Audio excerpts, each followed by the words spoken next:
Браво, Алексей, супер! Какъвто е да го приемаш към тебе, да си добър с него. Толерантност. Yes!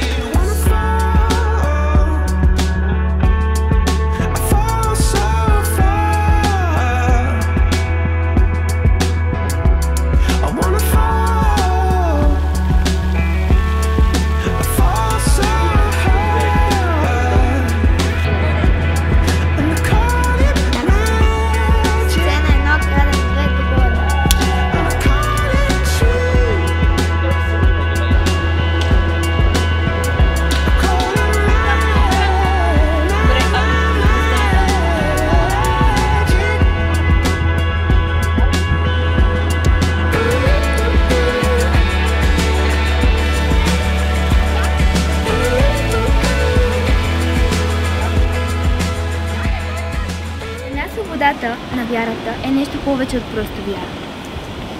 Тя е свобода на изразяване на личността. В един мрачен студент, даже и снежен ден, ще ви покажем една много известна статуя. И съм сигурна, че вие знаете коя е.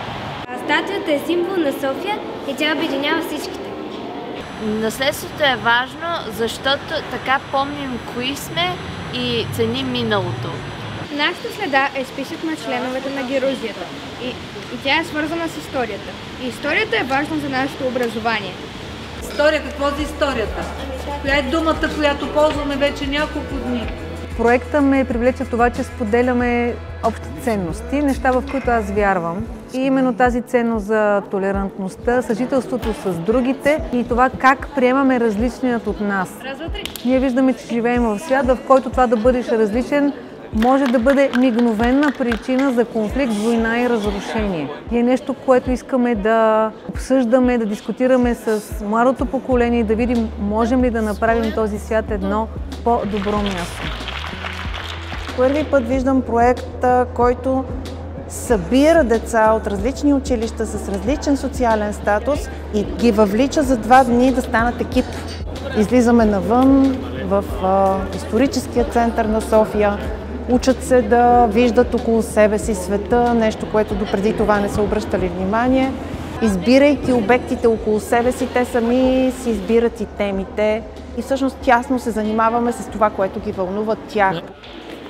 И ми беше отначално странно, че не съм виждала такива ученици, защото нашето училище не е така, ама свикнах да...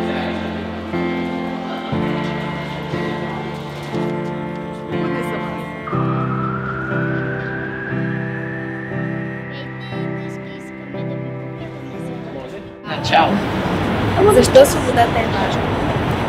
Свободата е най-важната ценност, тъй като ако не си свободен, нищо не може да направиш сам. Свободата ти дава възможност да се изявиш. Свободата трябва да бъде преди всичко в мисленето и в общуването. Важно да се протестира.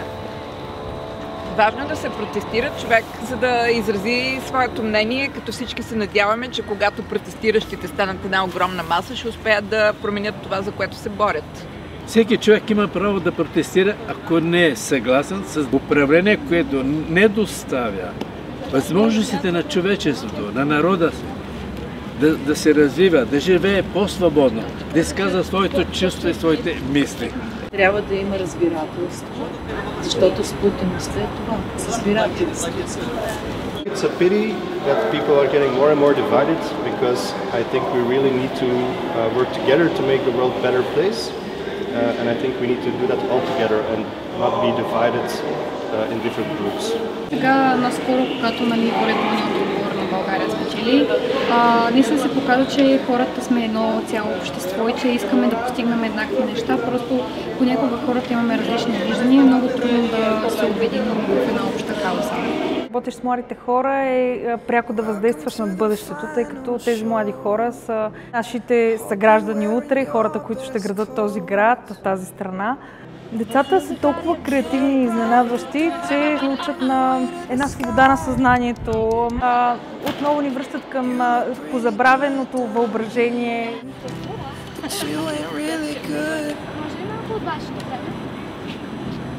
Ако си само в една среда, където ти е много комфортно и всички хора са като тебе, тогава е по-трудно да си толерантен и да протегнеш ръка към тези, които са по-различни.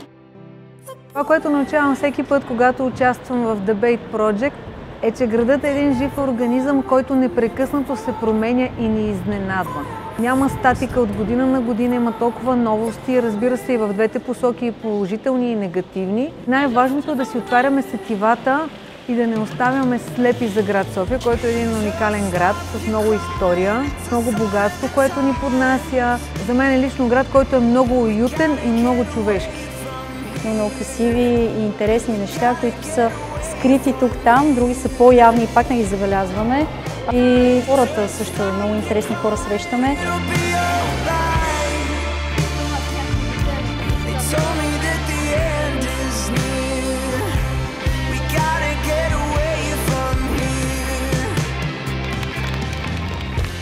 Запознахме се с много нови деца и с непознати хора на улицата.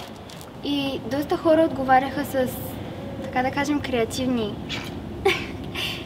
отговаряха. Когато имаш възможност, както в момента ние сме две училища и сме доста деца, всеки да се опознае с всеки, а не само да се гледаме отстрани и да се обсъждаме тайно. Интервюирахме хората и успяхме да чуем много различни мнения. Също бях поначало много притеснена какви точно са хората, дали как ще говорят. Но после, когато минахме двама човека и се зарадва какво правим и ми стана много ясно. Да опитваш нови неща, за да се премахнеш страха. Поред някои от тях промяната е шанс на човек да види нещо ново, да преживее нещо ново. Това е вашето мнение? Че демокрацията е хубава на хартия, но в България изобщо не се практикува. Че изкуството има много гледни точки и всеки човек го вижда различно. Иска да дойде в София заради античната история. Той каза, че би трябвало всички наследства да запазим, които можем.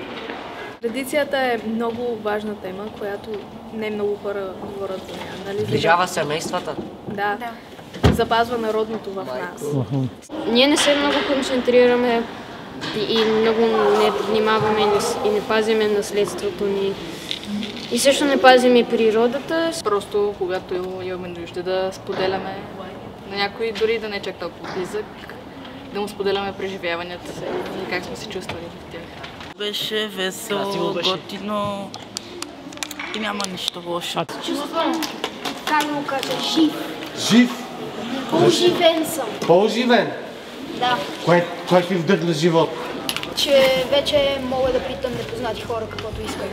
Аме дехас Bait Project. Аме дехас Bait Project. Да. Децата ме учат на промяна. Виждаме в всяка следваща година, всяко следващо издание, как поколенията се променят, колко става по-трудно да им задържим познавателният интерес, което означава, че и за нас, като фасилитатори и преподаватели, е важно да се обновяваме, да използваме нови подходи, да имаме абсолютно отвореност на сетивата, за да стигаме до тях, а да няма между нас една стена.